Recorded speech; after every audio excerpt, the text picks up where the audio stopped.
Constructing your life is about much more than just building a bank account. Each week, join real estate entrepreneur and mindset coach Austin Linney as he interviews guests who are constructing their dream lives and impacting the world around them on a daily basis. If you're an entrepreneur or wanting to start a business, or you just want to hear motivating stories of how others have overcome the odds, you are in the right place. And now for your host, Austin Linney. Guys, welcome to Construct Your Life. I don't know what to say. Buckle in, saddle up. I hope you got your big boy pants on, because we have the man, the myth, the legend, Mr. Christopher Lochhead in the house. How are you doing, my brother? Good to see you, Austin. Thanks for having me. Guys, there's going to definitely be a cuss explicit achievement going on the side of this bad boy. He asked me if he could cuss. I said, hell yeah. So I know a little bit about you. There's a lot of people that might not know. I don't want to spend too much on your bio. He is an amazing podcast host. He is the godfather of marketing category, huge exit from his company, sits on the top of many tech boards. If you want to just tell everybody a little bit about yourself, and then we'll just get rolling from there. Well, thanks, Austin. I think my story is not that different than a lot of entrepreneur stories. So I got thrown out of school at 18 for being stupid. I found out later on in life that I'm have dyslexia and dyscalculia and a bunch of these other things that we now lovingly refer to as learning differences. I put them all together and just call it dysfucklia. So I got thrown out of school at 18, and I had a choice. And my choice was I could work in manual labor for the rest of my life, or I could do something different. I could start a company. And so for me, like I think for a lot of entrepreneurs, entrepreneurship wasn't a way up, it was a way out. And so I started a company with no experience, no relationships, certainly no money, clearly no education. And me and my buddy Jack started a company, and away we went. And then I ended up doing 3 tours of duty as a public company chief marketing officer in Silicon Valley, and retired after 20 years of doing that stuff at age 38. And then I began sort of a new phase of life as an advisor and an investor, and that then led to being now an author and a podcaster. And that's mostly what I do today. And I have a theory, and I think, when I heard your first interview in Matty A's group, and it spoke to me about the overriding theme was for once, I felt like I could be myself. I felt like somebody I connected with in business, I could be myself. But I think an interesting thing, that a theory I worked on when I was running in La Jolla one time, is I meet so many 40 and 50-year-old investors that want to get in the game. And they wait 2 or 3 years to pull a deal off, or they can't even pull a deal off, and then you meet 21-year-olds and they've got 300 units. And I almost think there is some bliss in the stupidity of not knowing. One of my favorite expressions, Austin, is to be successful at anything in life, we have to be stupid enough to think it's possible. Mm-hmm. Right. I mean, and it's interesting. I'm reminded of a quote, Jack White from the White Stripes, the legendary guitar player and songwriter and singer. I remember years ago reading an interview with him. I think it was in Rolling Stone, but I don't know. I'm not that smart and I drink a lot. But one of the things that he said that I thought was absolutely fascinating was that the band, the White Stripes, wasn't sort of as fun for him once he and Meg became, competent and effective at their instruments. Because when you're taught to play guitar, you're taught to play guitar. And when you don't know, you fucking, I don't know, maybe you'll play with your nose. I don't know what you'll do, right? Mm-hmm. But you understand the point. So there is something to that. Mm-hmm. And so when you're going through, and I was talking to a gentleman the other day who actually was in the tech, he's a big investor out in Oregon now, but he slept on a couch in Silicon Valley for like 6 years, and he was from like Nebraska, like, what different worlds, when Silicon Valley was growing up. And I said there was something about the competitive nature of Silicon Valley and the push, right? That I think this day and age in society, with the technology and Netflix and air conditioning and all these things, we run from that push, that competitive fire. When you were coming up and Silicon Valley is not what it is today, and it's still changing every day. Do you look back on those days as like the ass kicking and the competitiveness was like part of what made you, or do you think that's for sure? No, that's absolutely right. Yeah. And look, it's the same in every avenue in life, right? I'm a huge fight fan, boxing and martial arts. And if you look at how fighters develop, right? Well, we all walk into the dojo with a white belt on day one. Everybody starts at the same place, right? And in something like fighting, it doesn't matter who your mom or dad are, right?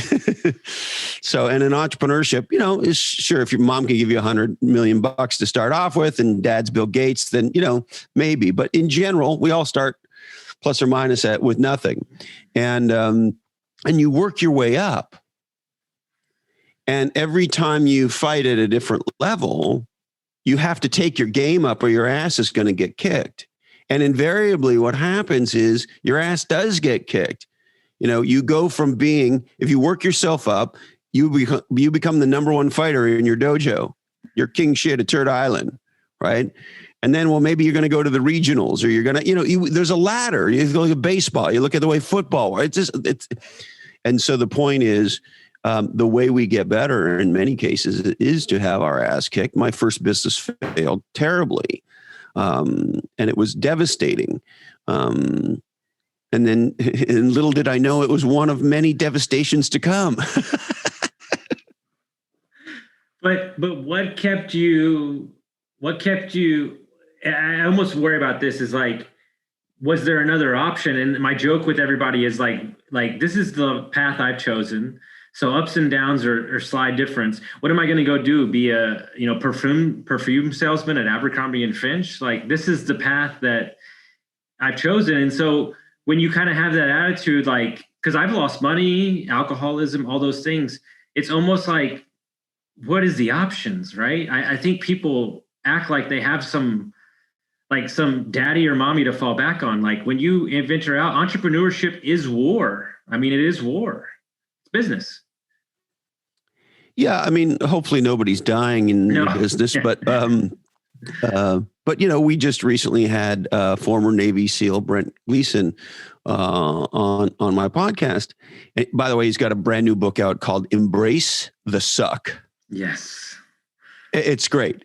And it's exactly what you think a book called Embrace the Suck, written by a former Navy SEAL.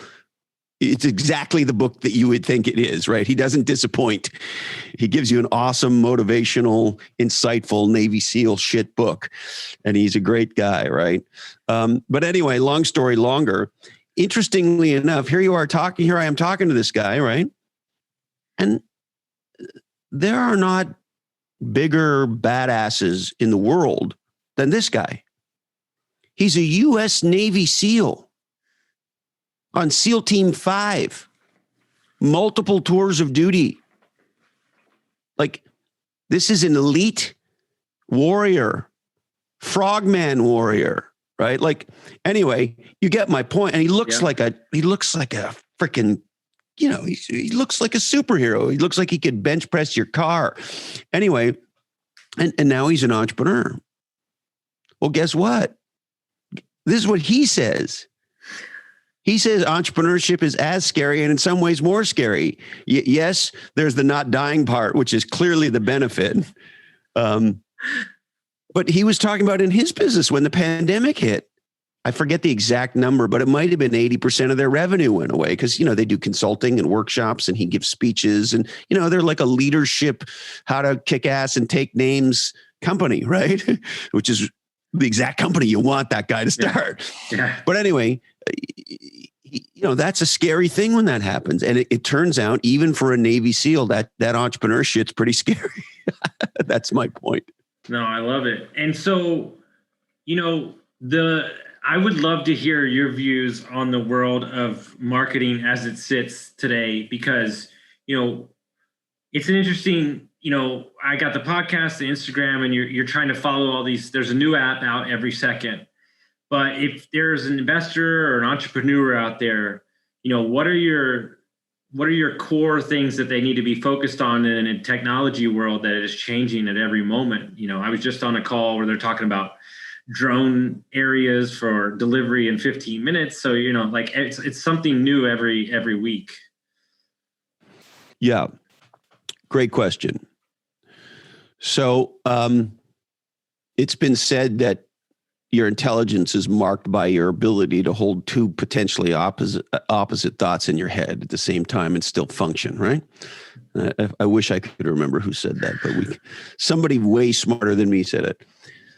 So on one hand, we have to be very aware. We have to be constantly learning about technology, about new categories, about new innovation that's coming. And I think it's important for us to understand new categories of innovation, create new categories of innovation, or said in a different way, today's solutions are tomorrow's problems. And so we live at a time of massive accelerated innovation and category creation. And as that happens, it accelerates the innovation and category creation. So that's the world that we live in.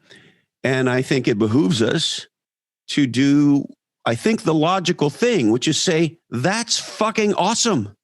How lucky are we? You and I grew up in a world that was not digital native. People being born today are digital natives. Their digital life, I'm going to say something outrageous, is more important than their physical life. And here's my evidence. If you believe the data, it's sponsored by the industry, so maybe it's a little suspect, but even if it's remotely close, approximately 50% of the marriages in the United States of America originate on a dating app. So let's just think about this for a second. If that's right, even if it's 30%, it's astonishing. What it's saying is your digital game is now more important than your in-person game. Your ability to text is what drives whether or not you get laid. Wrap your head around that. When I was a kid, you had to learn to play guitar. No, but seriously. Dude, I can't tell you how many. So my old company, we had 12 properties under management and 2 bank accounts together, and we never met in person. Right. Exactly. The 2 guys I'm collaborating with on my new book, I didn't meet them in person until we decided to write a book together. And I consider them brothers before we met in person. I didn't know how tall they were. Hey, more importantly, because I know you'll be the only one to actually say this for real. How awkward is it to meet him the first time in person after you've been talking? Dude, it's almost like you don't even know how to talk to him in real life. There's that moment, right? And I'm an extrovert, so that moment isn't super long for me. I'm sure for some introverts anyway, it would be longer. But even still, you're absolutely right, Austin. There's that moment, and sometimes it's just fleeting, but it's just weird. It just is weird. Dude, and it's not weird for any particular reason or because they look some way. It's not that it just, when you have a primarily digital relationship with somebody, or in this case, an exclusively digital relationship with somebody, the second it becomes physical, it's weird. One guy was 6'5", and I was like, damn, you're a big man. It's I didn't know that you were that big. Dude, you're fucking huge. And so, a lot of the guys that I coach, a lot of the people that listen, some of the people that listen to this podcast are 20, 21 real estate investors are starting a business. What I try to tell everybody, and tell me if I'm wrong or right, because I feel like half the time as a coach, I'm a talent manager. also like do on this platform, be paying attention to this app. Don't you believe that the Instagram bio, the Facebook bio is a new business card? Yes. Yes, I do. And actually said more specifically, what happens after somebody Googles your ass matters. I don't want to forget one thing, because I probably will. You don't have to be fucking everywhere. So here's the flip side of what I said about being aware and staying on the leading edge and educating yourself and all that good shit. Don't make yourself insane. You don't have to be everywhere. You know how many fucking platforms there are? I mean, they're the big ones we all know about, but hey, don't forget there's Medium. Yeah. And don't forget there's Quora, right? And now there's this new fucking thing, Clubhouse. Oh yeah, it's the rage. It's the rage, man. All the cool kids are on Clubhouse. And if you're a podcaster, you're on Podbooker. And if you're a gardener, you're on Gardener fucking something. And if you're a nose picker, you're on Nose Picker. I mean, there's fucking tons of platforms, right? And so we can all make ourselves crazy. And even if you just said, I'm going to just be on the big ones. Okay, well, what might that mean? Facebook, Instagram, Snapchat, LinkedIn. Did I miss one? Dude, that's at least 4. Yeah, it's confusing. Twitter, duh. Twitter. TikTok, so TikTok, Pinterest. That's 7. And then there's industry specific ones, and then there's Medium, and then there's you get to 10 fast. Well, here's what I'm telling you. Yeah. Unless you're an insane extrovert, being on 10 platforms is insane. Now, if you want to hire a team of people to put you on 10 platforms, really? That's what you're going to do? That's where you're going to deploy your resources? Look, here's the aha with all this bullshit. From a pure marketing perspective, there's other reasons to do some of these things. Of course, there's human reasons, real human reasons to be in these places. But from a pure marketing perspective, what you're trying to do is get free distribution. That's what you're trying to do. You're trying to put something out that gets delivered to an audience you think matters to you, and hopefully you matter to, for free. You're trying to get Facebook or Twitter or Instagram or whatever to do that marketing for free. If you want, and that's what you're trying to do with SEO, as opposed to paying for an ad, right? So that's what you're doing from a purely marketing point of view. So you say, well, how much time, money, because it does cost money, and energy do you want to put into trying to get free distribution? That's the question you should ask. And the answer is going to be different for some brands, for some individuals. The answer can be very, very different. I don't have a judgment necessarily about the answer. But what I am saying is don't be confused about what the fuck you're doing. And you can decide, you know what? I don't give a shit about being on Pinterest. For me personally, I don't give a fuck about Instagram. I like it as a user. I enjoy my Instagram. It's fun. But I'm not trying to get anything done in business on Instagram. What's interesting is I think there's 2 things that are very important that I do that other people don't. I hate to share my secret, but whatever. But more importantly, I don't think people pay attention to the user of said platform. Like each user of said platform has a different point of view of the world. So when you understand, like LinkedIn is a business-oriented article kind of business, and Instagram is pictures and little funner, and TikTok's this, nobody's paying attention to the type of user. But here's the bigger thing. I don't consume social media. I read the comments and I read what people are saying, but I also read who people are promoting and sharing their videos and what message they have, because that's somebody I need to know. So I'm very tactical about my social media. Yeah, which is cool. I'm trying to get all of that. I'm interested in whose ideas people are promoting and what stories are being surfaced. And I also look, my favorite platform is LinkedIn. It's where my people are. It's where the conversations that matter to me live, and that I want to participate in. And look, I'll tell the truth for sure. I also like it when somebody I see that they just got promoted or they just started at a new company. I love that shit. Mm-hmm. And I don't always have time, but if I have time, or if it's somebody I know well, but even if it's somebody I don't know that well, if they just got promoted or a new job or something, if I have a sec, I'll just drop them a little. At least I'll like it, for fuck's sakes. And if I have a little bit of a sec, I'll drop them a note and say, hey, congratulations. I hope this is a big winner for you. I don't know, that little shit. Anyway, but I'm not trying to get anything done on Instagram. I'm not trying to get anything done on Twitter. I'm not. Twitter's not, I'm okay on Twitter, but I'm not trying because I don't get Twitter. Reddit. Here's a great one. I don't know what the fuck's going on Reddit. I don't know. I don't know. That's a planet. I've never tweeted a day in my life because I don't get it at all. So I just don't even mess with it. It's not even worth it. And I have a client that I work with in Airbnb who's an SEO guy, and he thinks websites are bullshit.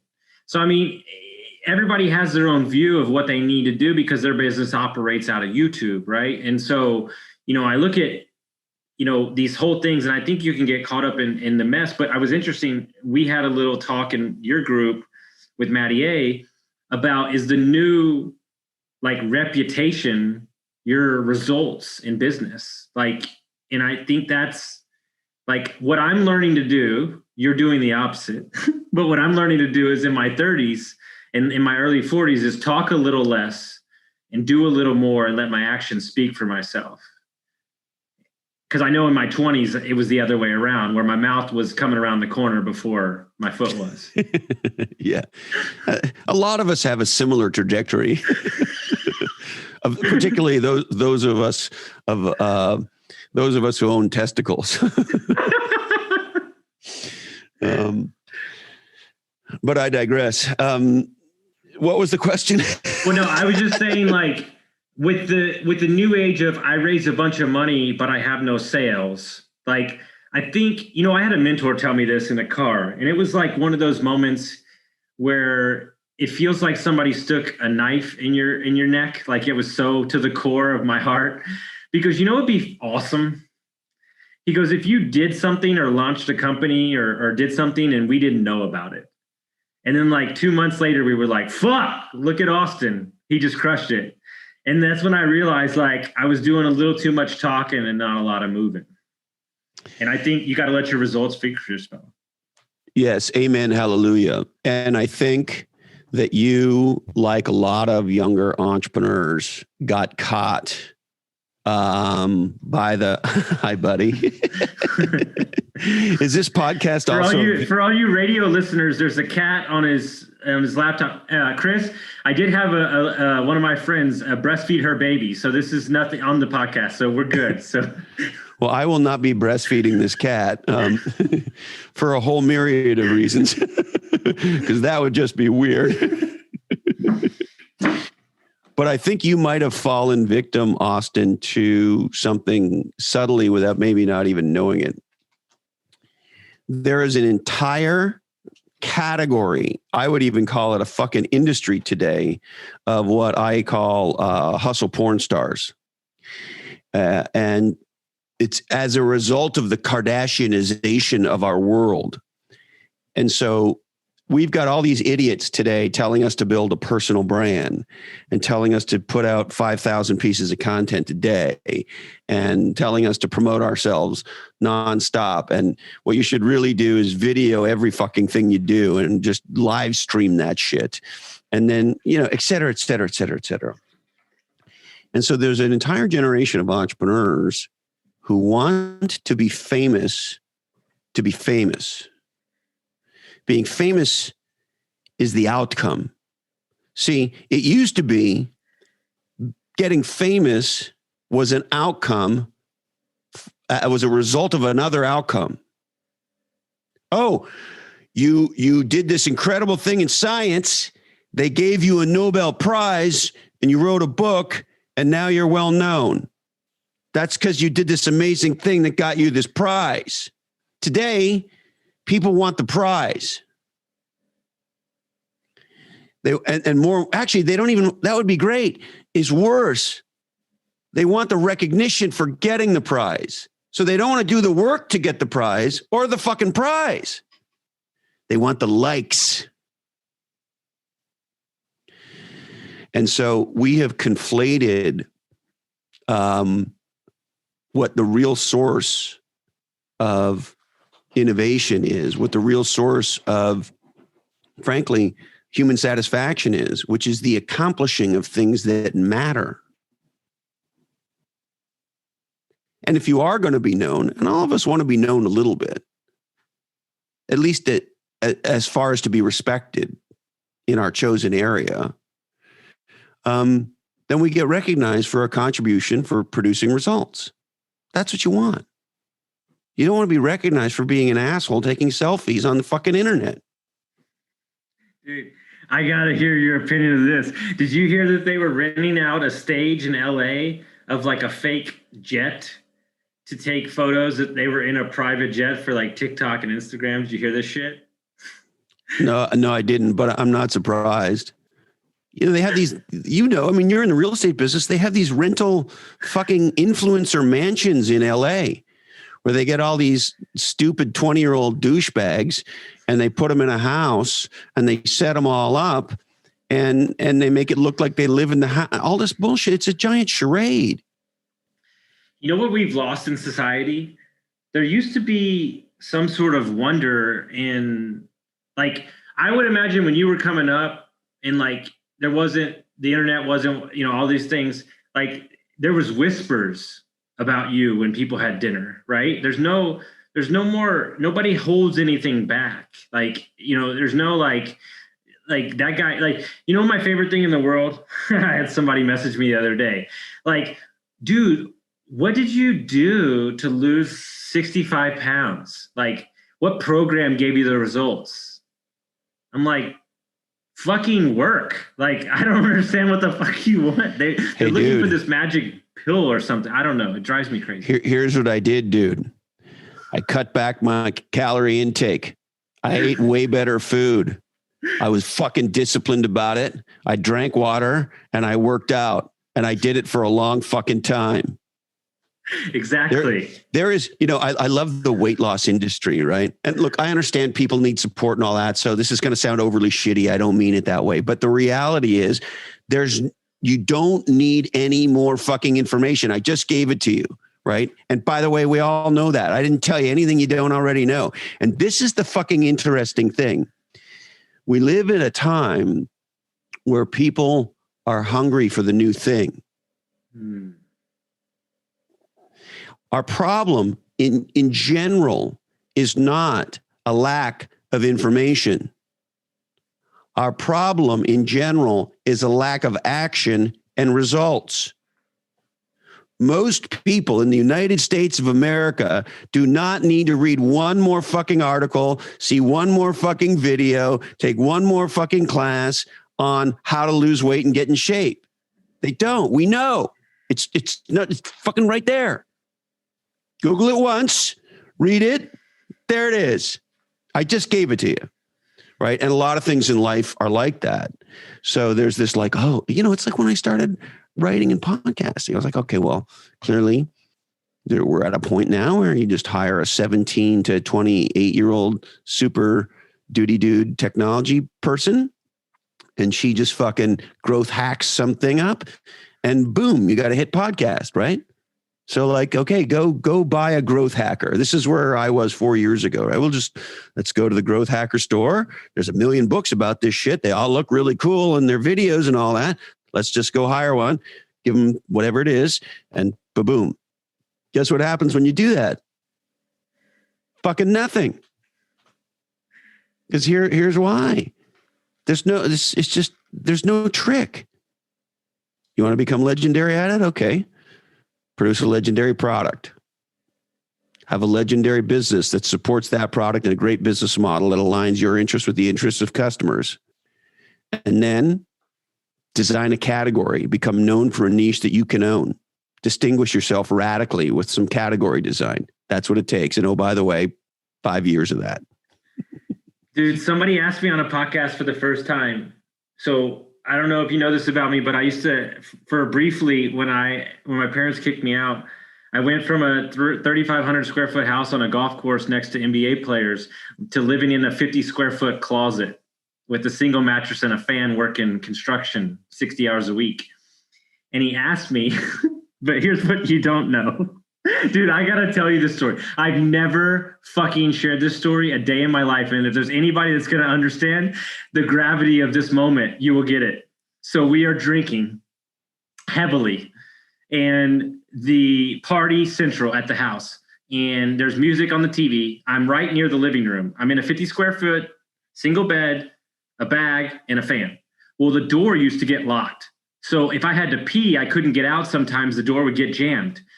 They have Audio Slave on max, and it must have played, Chris, 72 times that I couldn't get out of the fucking door.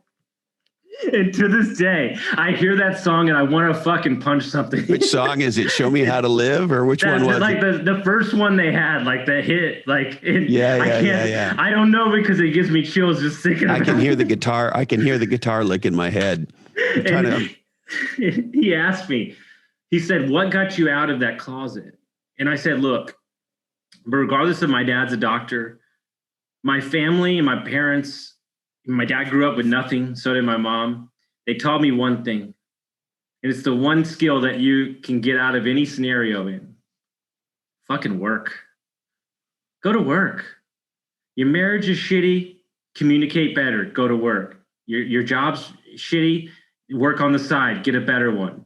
Like, create your life. Like, stop. I wrote something the other day. Like, eat right. Drink water. Stop being a fucking asshole. Give money to charity, live below your means." There you go. I just gave you the secret weapon to life. There it is. There's every Tony Robbins class you ever need to take right there from Austin Linney. I'm sure you'll be launching your new seminar, workshop. Dude, no, I got a better idea. You ready? I've never shared this one either, but if there's ever somebody to pitch my $1 billion idea with, it's fucking Christopher Lochhead, the king of marketing. So I want to create a seminar arena, okay?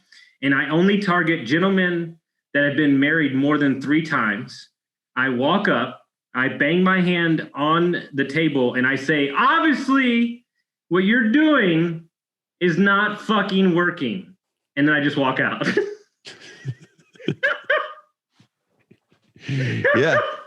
Yeah, exactly. Give me your 20 grand. Yeah. And that's a $20,000 program, because that's really what's going on. Actually, in all seriousness, one of my favorite expressions, Austin, for years and years and years, to make that happen. See, the aha is we're all experts about what's wrong with other people. Yes. Right? If I say to you, "Hey, Austin, come on, tell me the truth," right? You got a list, right? However, we are less clear about said list for ourselves. So to turn the mirror on ourselves, there's this expression I've loved for decades. And the expression goes like this: "Well, if we were smart and we were us, what would we do?" Because we're definitely us. Yes. Right? As a way to sort of force that outsider look at oneself, right? If we were smart and we were us and we were in this, what would a smart person do here? If I was legendary, what would I do now? What would the most legendary version of me do now? Dude, we have become a society of our views of other people. We hold them to the highest degree. Don't do this, don't do that. I'm going to nitpick them. But when it comes to personal standards and discipline, it has eroded in society of our own values of who we are. It's so evident. Yeah, and look, I think in general, the discipline porn that has emerged is is good. I think Jocko Willink books and videos are fantastic. And I think if you're at a place in your life where you need somebody to tell you to fucking get on with it, he's a legendary guy to do that. And, there are others. Have you heard, by the way, he's got one, and I'm not going to He scares the shit out of me, dude. Well, gee, I wonder why. He's got one where it sort of, and I might be off a little. I'm not a big consumer of stuff. I do like him, but I'm not like a big fan or whatever. But he's got this one video where he says, car broke down. Good. Wife left you. Good. Broke your leg. Good. Ran out of money. Good. And he just keeps going and going. Hair fell out. Good. Dick fell off. Good. Right. And he just keeps going and going and going. It's just, there's something incredibly motivating about good. All right. No, I don't give a shit how often my dick falls off. I'm going to fucking, back to embrace the suck. Well, here's what I learned. I learned my lesson right when I got into personal development. My cousin calls me and he's like, man, I love where you're at. You're losing weight. You're not drinking. He's like, give me some of the motivation. And dude, instead of easing him in with a soft cuddle, I hand him a David Goggins video, and he's like, "Bro, I'm good." I think that level of accountability, you need to know when to hit it, right? But something I will extract from your message and your books, and regardless of where you fall on the discipline or personal development scale, Jocko Willink or Tony Robbins, something I love about you.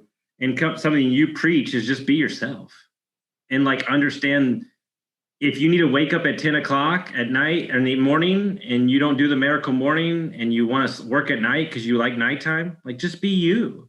And so many times we're trying to be somebody else, that our goals that we're writing down are for somebody else. Who cares? Keep them to yourself, Yeah, I think that's right. A lot of what we see today is sort of telling us to be something we're not. And here's the crazy fucked up thing. How much control do you have over what I think of you? Nothing. Fucking zero. And all of us, myself included, it's the human condition. We get railroaded into thinking that, if we behave a certain way, then maybe Austin will, and so we modify and we this and we that. And look, there's some amount of that is natural human connection, right? We all change the way we speak slightly, given who we're talking to. Given maybe their age, given their language that they speak, or, guys talk to guys a little bit differently than they do to gals. And, we all do that. And I think there's a natural, that's just humans trying to connect and find, the receiver and the transmitter trying to meet. So I think there's a lot of that's healthy, but the part that's not healthy is when we try to be something and contort ourselves. Right. That's where we fuck ourselves up. And to your point, on simple things and on big things, if you're not a morning person, listen, Hal Elrod wrote one of the greatest books of all time, and we love him for it. And he's made a difference to millions. But if the truth is you like to get up at 11 o'clock because you stayed up till whatever, then fucking A, maybe that's not your book. It's okay. I'm an early morning person. And I'm most creative early in the morning. So, for example, I don't schedule a meeting at 4 o'clock in the afternoon where I have to be creative and super alert. It's just not going to work. It's going to be torture for me. I'm not going to be valuable in the meeting. So I don't do that. Right. These are all things where self-awareness makes a difference. And there's an interesting line we try to walk where we want to be brutally aware of who we are, but at the same time, listen, if what there is for us to do is change and evolve, then maybe we should change our ass a little too. We can all grow, right? Amen. No, I love that because I do the same thing. I don't schedule anything after 4 o'clock because I can talk, but I'm not creative at that point. So it's not doing anything. I think in society we have decision fatigue. I think, you go to fucking Starbucks and they got 6 milks. It's like, can you just make the damn coffee? Like, I don't even know what these milks are anymore. There's so many different milks. And so if you're more adapt to make these decisions in the morning, then know that about yourself and position yourself to do those things. And I fill up my mornings heavy. But something I want to share, because I heard it on Maddie's call, and I thought it was the funniest fucking thing I've ever heard in my entire life. You had a CEO who had been like a CEO in the big time for like 25 years. And he like, hey man, can you help me? I'm looking for a new job. And he sent over your resume to you, and he texted you like 3 days later, and you're like, did you look at it? And you're like, fuck no, I didn't look at it. If you need a resume at this point, you're really not. I've told that story like 30 times.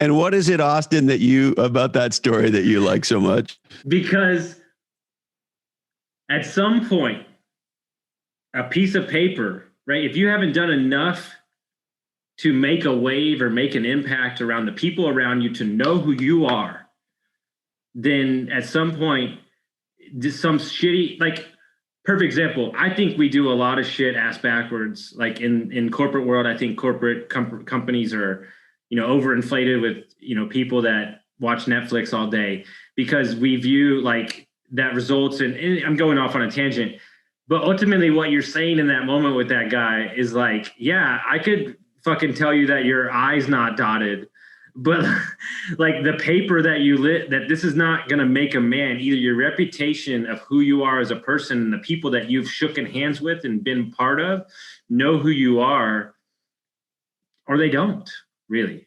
Yeah. And I think there's a big learning in this. Recently did an episode of my marketing podcast on this, which is, and it might be slightly different in different industries, but I think plus or minus, it'll be the same. By the time you're probably 45, certainly 55, but no older than that. And in some industries, it's earlier. In the tech industry, it'd be earlier than that. In tech industry, it would be between 35 and 45. And look, I don't have data to support this, so this is opinion, but stay with me. By roughly those zones, age zones,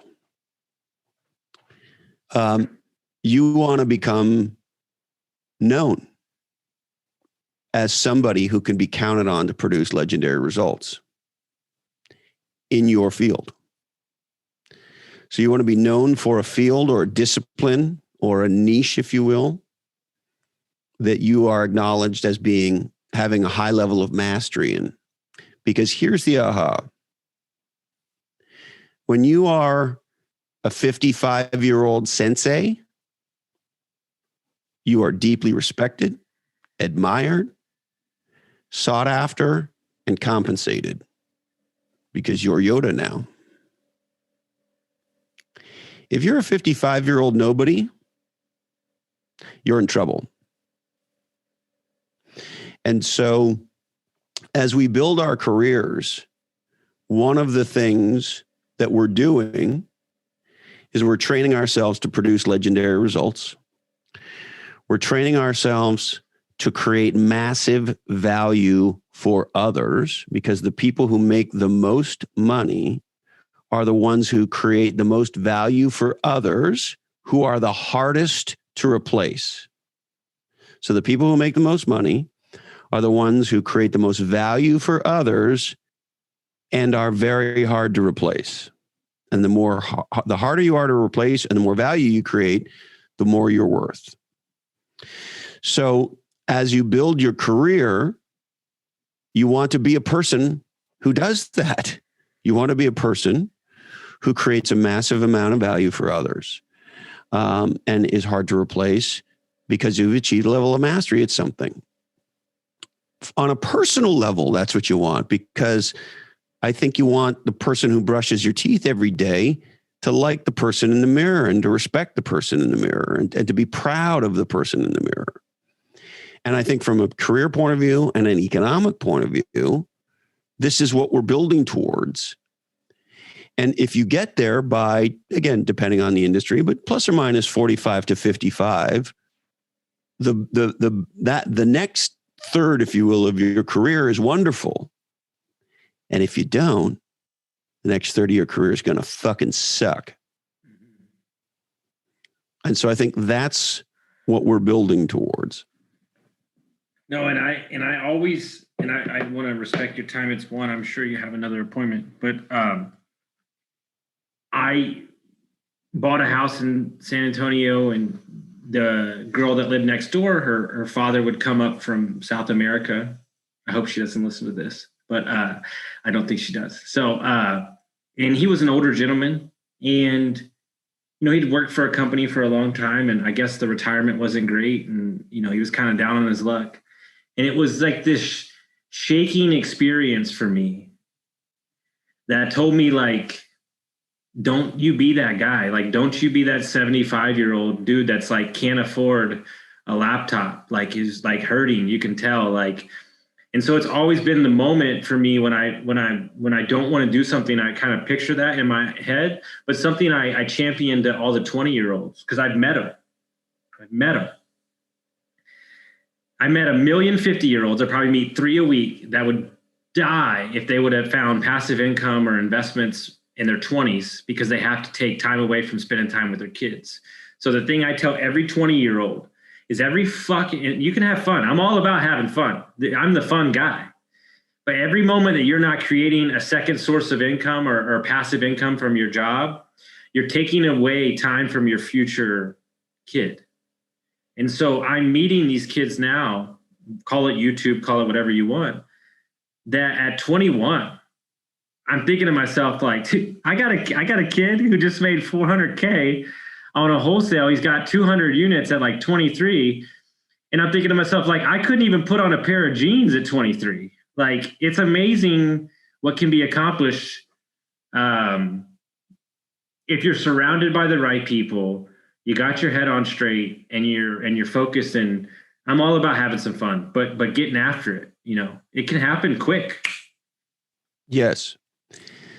Another way I like to think about this, Austin, is what do you want future you to thank present you for? And I have this experience now. And this is, something that I think is very powerful, particularly for younger folks. Let's say your career really starts at plus or minus 25. So when you're 25, 50 is a century, is like a galaxy away. When the reality is from 25 to 50 feels like about 6 or 7 years. That's when you look back, right? So my point is, you're going to get there way faster than you think. And what I know is 25-year-old me worked my ass off. As a matter of fact, I am mostly assless to this day. And 52-year-old me is really stoked about what a great job 25-year-old me did, and 28-year-old me did, and 32-year-old me did, because that bastard set this fucking guy up. Drinking whiskey, guitars, hanging out. I will tell you right now, you've done a lot of great interviews, and maybe I'm a Narcos freak, but that interview with those narco guys was the shit. Like, I loved it. To get behind the scenes, like, oh man, that had to have been something special in your heart. Well, it was hugely special because, obviously those are the guys, the real guys. And I had both of them. And I think it was their publisher flew them out here to California. So they're like, yeah, we could do it over the internet. And this was obviously pre-COVID. And actually it was just pre-COVID. And they came to California. And we hung out and we had dinner the night before, and I got to take them around Santa Cruz and like hang out and talk to them about their lives and their careers and what they're doing now, and jam a little bit on their business. And so like I got all this time with them. And then when we sat down to have the conversation, okay, boys, what really happened? The real narco story. Let's go. And this is a podcast. And spare no detail. If you want to talk about it, let's talk about it, right? Who gives a shit about time constraints? It's a podcast. And we ended up doing a 2-part series on it. And the guys are incredible storytellers, and they're incredibly genuine, and they're true American heroes. And yeah, it was a thrill of a lifetime. And, thank you, Jesus, for my podcast. So you got to go. I'll get you out of here. I'm sure you have a meeting, but I think that's one of the arts that is lost in this day and age of digital, is that storytelling ability to create the wonder and kind of the art of it. And I love that kind of, I don't know, man, if you've listened to Matthew McConaughey's Green Lights, I'm like, this dude, who cares what's in the book? This dude is a goddamn fucking storyteller. And I don't want to spoil it for you, but there's a story about his brother pissing over a 6-foot country boy's head. That's all I need to tell. I'll go looking for that one. So if they want to find out the podcast, how do they do that, my man? Everything hangs off of Lochhead.com. Mm-hmm. Dude, I can't thank you enough. Truly an honor. I really love what you do. I love what you're about. More importantly, I don't even care what you do, to be honest with you. I feel like, and I'll leave you with this. So if this brightens your day, I feel like there's no need for Lochhead to stand up for what's right or what's the little guy, because there's nothing you're going to gain from it, because you already have what you need, but you do it anyway because it's the right thing to do. And that's why I fucking respect you. Thank you, brother. That's really kind of you to say. I'm somebody who's had a lot of help in my life, and I continue to have a lot of help in my life. And I think if you're lucky enough to make it to the top of a mountain, throw down a fucking rope. Amen. That's what I do every day. You're lucky enough to get out of the hells of the fire I were in. I got ropes, ladders, harpoons. I'm getting them all. So thank you so much, man. If you like this episode, make sure you send it out to your friends. If you didn't like it, kiss my ass. That's how I like that one, because this was amazing. So I appreciate it, my man. Thanks, Austin. That might have been the greatest podcast rap I ever heard. It just felt right. I was going to hold it back, but it felt right.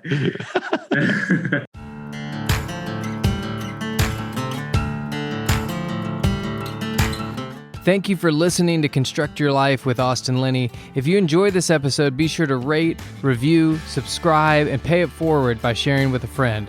Most importantly, take this opportunity to start constructing your life by taking immediate action on what you learned. For show notes, resources, and more information on one-on-one coaching with Austin, visit constructyourlifepodcast.com.